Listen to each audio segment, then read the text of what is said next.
गुरु प्यारी साध संगत जी, राधा स्वामी जी। साध संगत जी, ये कुछ सवाल जवाब हैं तो आपके सामने प्रस्तुत करते हैं। साध संगत जी, पहला सवाल एक भाई ने किया कि बाबा जी, गुरु ग्रंथ साहिब की बाणी में एक चीज़ कॉमन है। कुछ बाणियों पर आप भी सत्संग फरमाते हो, जैसे आद निरंजन प्रभ निरंकारा नामे ही तय सब कुछ हुआ। आखिर में बाणी में यही आता है कि जो कुछ भी होना है वह परमात्मा की मर्जी के अनुसार ही होना है, और परमात्मा उसको ही मिलेगा जिसके धुर मस्तक पर लिखा होगा। और इसके अलावा हजूर स्वामी जी महाराज करनी और दया मेहर दोनों को साथ लेकर चलते हैं। जैसे वे फरमाते हैं कि करनी मेहर दोनों संग चलते, तब फल पूरा चढ़ चर लेते। फिर उस भाई ने बाबा जी से सवाल किया कि बाबा जी, करनी और मेहर जिस तरह एक दूसरे के साथ चलते हैं, तो इसके बारे में बाबा जी हमको समझाइए। फिर बाबा जी ने जवाब दिया कि देखो बेटा, कदर की बात मालिक तो हर एक चीज़ अच्छी तरह करता है, क्योंकि मालिक कभी भी बुरा नहीं कर सकता। फिर बाबा जी ने फरमाया कि कुछ चीज़ें हमें अच्छी लगती हैं, क्योंकि उनको हम अपनी सोच के मुताबिक लेकर चलते हैं, और हमारी इस सोच ने हर एक चीज़ को अच्छी और बुरी चीज़ में बांट दिया है। सो मन की अपनी इच्छा है, मन चीज़ें मांगता है, अगर उसको मिल जाए तो अच्छी हैं, और अगर नहीं मिलती हैं तो हम सोचते हैं कि ये हमारे साथ गलत हो गया है। हमें तो बस करनी है, नतीजे हमारे हाथ में नहीं हैं, क्योंकि अगर नतीजा इंसान के हाथ में होता तो फिर यहाँ पर तबाही मच जाती। अब हर कोई जो यहाँ पर बैठा हुआ है वह हर एक की अलग अलग सोच है। सो हर एक की मांग तो पूरी नहीं हो सकती है, सो कभी पूरी होगी और कभी नहीं होगी। हमें अपना ध्यान नतीजे की तरफ नहीं रखना है, हमें अपना ध्यान करनी के ऊपर रखना है। और जो हम करनी करेंगे तो जो मालिक ठीक समझेगा वो हमें ज़रूर मिलेगा। वो किसी का भी भार नहीं उठाता, लेकिन हम उसकी परख अपने तरीके के अनुसार करते हैं, क्योंकि जो उसका सही नतीजा है हमें तो पता ही नहीं है, क्योंकि हमारी तो इतनी बुद्धि ही नहीं है, क्योंकि हम तो अपनी अक्ल के अनुसार चलते हैं। लेकिन उसका जो आखिर नतीजा है, अगर वो हमारी सोच के साथ नहीं मिला तो फिर हम नाराज होकर बैठ जाएंगे।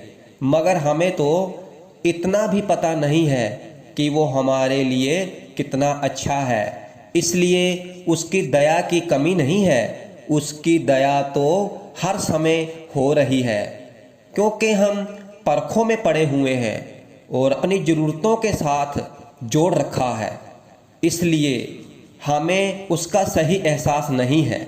साथ संगत जी, उस भाई ने फिर सवाल किया कि बाबा जी, हम किस तरह की भक्ति करें कि उसकी दया मेहर की बख्शिश हो। फिर बाबा जी ने जवाब दिया कि बेटा, हमें उसके भाने में रहना चाहिए और अच्छे इंसान बने। चाहे हमें राजपाट दे, राज कराए तो तेरी उपमा, जब भीख मंगाए तो क्या घट जाए। दुख सुख दोनों समधर जान और मन अपमाना।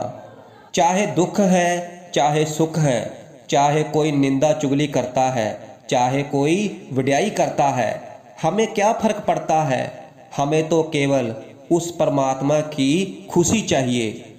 अगर हम उसको लक्ष्य बनाएंगे और उसके भाणे में रहेंगे, भाणा मने सदा सुख पाई। साथ संगत जी, अगला सवाल एक बीबी ने किया था। वह बोली, हे सच्चे पातशाह, आप मेरी जिंदगी में सुखों का सागर बनकर आए, और सुख दुख तो कर्मों के साथ है। लेकिन जब भी इस दिल ने आपकी ज़रूरत महसूस की है तो आप एक मजबूत सहारे की तरह मेरी ज़िंदगी में खड़े हो गए। उसके लिए मेरा एक रोम रोम आपका शुक्रगुजार है। दया मेहर बनाए रखना। फिर बाबा जी ने जवाब दिया कि बेटा, हमें शुक्रगुजार इन लफ्ज़ों के द्वारा नहीं करना है, करनी के साथ करना है।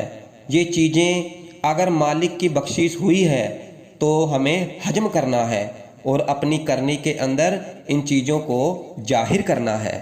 उस बीबी ने बाबा जी को फिर सवाल किया कि सतगुरु जी, एक अर्ज करनी है कि जब हजूर जी ने अपना चोला छोड़ा तो उनकी जुदाई ने मेरे भीतर एक बिरहे की आग पैदा कर दी और वो आग एक टाइम में इतना मेरे अंदर जल गई कि मेरा वजूद ख़त्म हो गया। और फिर एक पल ज़िंदगी में ऐसा आया और उस पल को शायद मैं मनहूस पल समझती हूँ। और बाबा जी, मैं हजूर के आगे अरदास करती हूँ कि जहाँ तो दर्शनों की दात बख्शें, क्योंकि इस आग से जिया नहीं जाता है। फिर धीरे धीरे क्या हुआ कि वो आग ख़त्म होनी शुरू हो गई और बाबा जी, उसके जाने के बाद महसूस हुआ कि उस आग में तो आनंद ही आनंद था और अब वो मुझे वापस कर दो सच्चे साईं जी। साध संगत जी, फिर बाबा जी ने जवाब दिया कि बेटा, हमें परखों में नहीं पड़ना है, क्योंकि कभी कोई चीज़ देकर मालिक वापस नहीं लेता है। हमारा ध्यान भटक जाता है।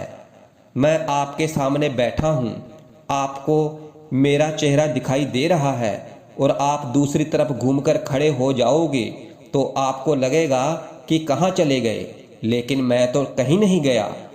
आपका ध्यान दूसरी तरफ हो गया और हम अपने ध्यान को वापस लाएंगे। भजन सिमरन के साथ मन में एकाग्रता आएगी तो वही चीज़ दोबारा सामने आ जाएगी।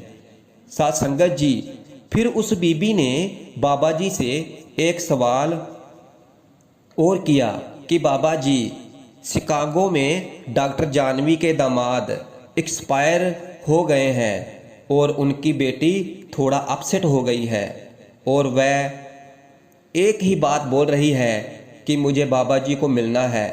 फिर बाबा जी ने जवाब दिया कि बेटा, हमें हर एक चीज़ का सामना करना है। वो कौन सा घर है जहाँ पर दुख सुख नहीं है, हमें बस इनका सामना करना है। साथ संगत जी, फिर उस बीबी ने बाबा जी के लिए एक शब्द भी बोला था पंजाबी में, नित खैर मंगा साइयां मैं तेरी, दुआना कोई और मंग दी। साथ संगत जी, अगला सवाल एक लड़की ने किया था जिसमें बाबा जी बहुत हंसे थे और संगत भी बहुत हंसी थी।